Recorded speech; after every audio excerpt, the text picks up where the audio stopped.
Pernahkah kalian memasak air atau menyalakan api unggun untuk menghangatkan badan kalian? Itu merupakan contoh dari termokimia. Pada pagi hari ini kita akan masuk ke bab baru terkait tentang termokimia. Sebelum kita akan membahas lebih lanjut lagi, kita harus mengetahui tujuan pembelajaran kita pada pagi hari ini. Tujuan pembelajaran yang pertama yaitu menjelaskan pengertian entalpi suatu zat dan perubahannya. Dan yang kedua, menjelaskan reaksi eksoterm dan endoterm dengan rajin dan giat. Terima salam Ibu, salam sehat, salam SFD, semangat, fraternitas, Dina. Aku sekarang kita akan melanjutkan materi kita, yaitu terkait tentang termokimia. Nah, tadi di pembukaan udah Ibu singgung bahwa termokimia itu berhubungan sama apa? Air yang kalian panaskan atau air mendidih.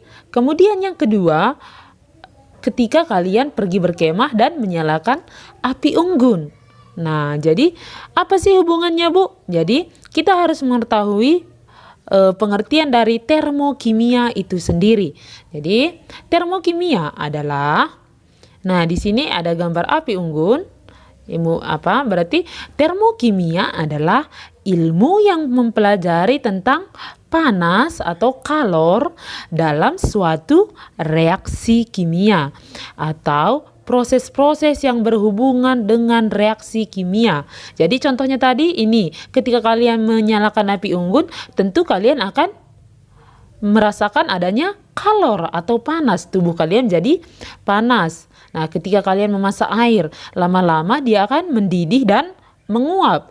Air dingin akan berubah menjadi air panas. Itulah yang disebut dengan termokimia.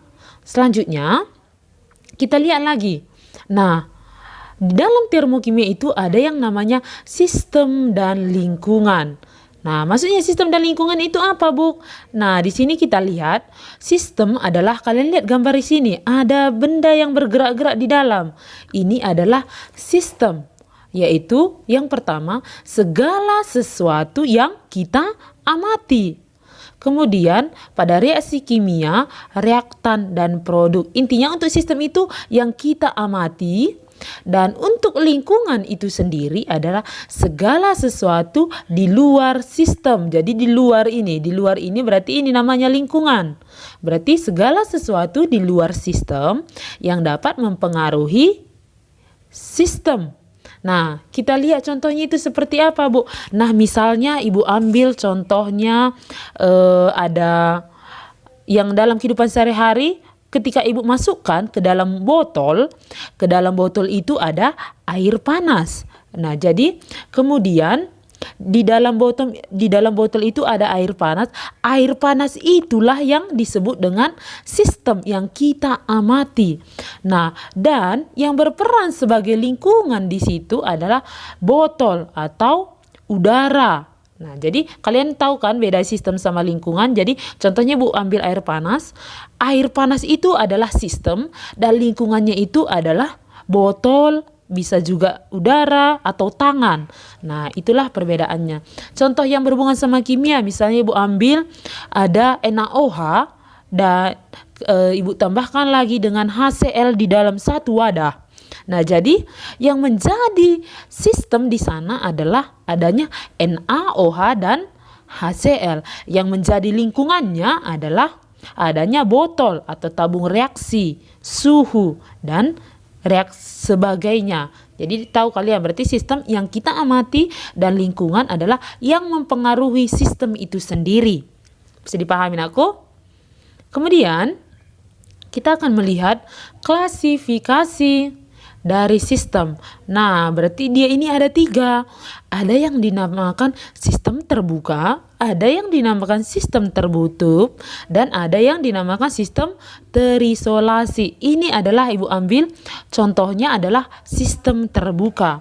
Misalnya pada tabung reaksi ini kan terbuka dia.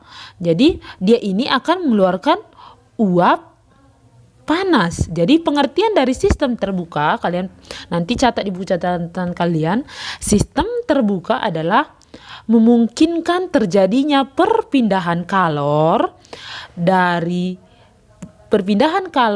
zat antara lingkungan dan sistem. Jadi ketika buka ini uapnya keluar, berarti dari sistem berpindah ke lingkungan. Itulah yang disebut dengan sistem terbuka. Kemudian apa sih itu sistem tertutup? Nah, kalau sistem tertutup, botolnya ini kita tutup. Nah, jadi pengertiannya di sini yaitu sistem di mana antara sistem ini, tahu kan sistem yang di dalam ini, kalau ini misalnya HCl, berarti sistemnya adalah HCl, dan lingkungan ini dapat terjadi perpindahan kalor, tetapi tidak dapat terjadi pertukaran materi. Jadi gas di dalam sistem ini, gas H2 tidak dapat keluar dari tabung, tetapi tetap panas. Nah, itu yang disebut dengan sistem tertutup. Gasnya tidak dapat keluar, tetapi di dalam ini tetap panas. Kemudian kita akan membahas sistem yang ketiga, yaitu sistem terisolasi. Nah, Ibu ambil paling gampangnya saja. Ibu ambil contohnya yaitu termos. Tahu kan termos? Jadi di dalam termos itu, di dalamnya kita kasih air panas, kemudian uapnya juga tidak dapat keluar.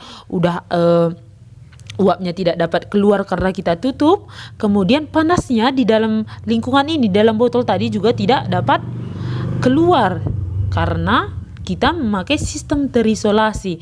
Tetapi yang di dalam itu, air panas itu tetap panas gitu. Jadi pengertian dari sistem terisolasi adalah suatu sistem di mana tidak memungkinkan terjadinya perpindahan kalor, tetap dia di dalam, dan materi antara sistem dan lingkungan.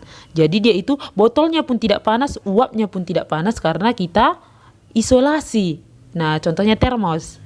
Jadi udah tahu kan aku, kalau sistem terbuka nanti dia terbuka tidak ditutup, jadi uapnya keluar. Jadi kita dapat merasakan sistem itu ke lingkungan. Kemudian untuk sistem tertutup, kita tutup dia, tetapi botolnya itu panas. Nah, tetapi uapnya itu tidak dapat keluar. Kalau sistem terisolasi, uapnya tidak dapat keluar dan lingkungannya ataupun botolnya juga tidak panas. Nah, itulah perbedaan antara sistem terbuka, tertutup, dan terisolasi. Kemudian setelah kita membahas tentang sistem dan lingkungan, kita akan memahami pengertian dari reaksi eksoterm dan reaksi endoterm. Nah, kita akan membahas pengertiannya satu per satu. Apa sih itu reaksi eksoterm? Berarti X berarti keluar. Jadi kita lihat di sini, energi panas atau kalor itu berpindah dari sistem ke lingkungan. Nah, berarti ketika kalian menyalakan api unggun, otomatis dari sistem ini pindah ke lingkungan. Jadi kita dapat merasakan hangat. Jadi tubuh kita menjadi hangat. Itulah yang disebut dengan reaksi eksoterm. Berarti entalpi pereaksinya lebih besar daripada entalpi reaksi, di mana nanti delta H-nya di sini bermuatan negatif. Kemudian kita lihat lagi reaksi endoterm. Nah, itu endo berarti kita menarik panas atau kalor dari luar ke dalam atau dari lingkungan kepada sistem. Ini misalnya matahari kan panas. Jadi panas matahari itu bisa kita rasakan ke dalam tubuh kita. Nah, tahu kan aku bedanya? Jadi di mana sistem itu menyerap energi panas atau kalor dari lingkungan. Dari lingkungan ini ada panas sehingga kita juga merasakan panas di tubuh kita. Itu endo, menyerap. X tadi mengeluarkan. Jadi api ini dia mengeluarkan panas sehingga lingkungan di sekitarnya itu menjadi hangat. Jadi entalpi reaksi itu lebih kecil daripada entalpi hasil reaksi.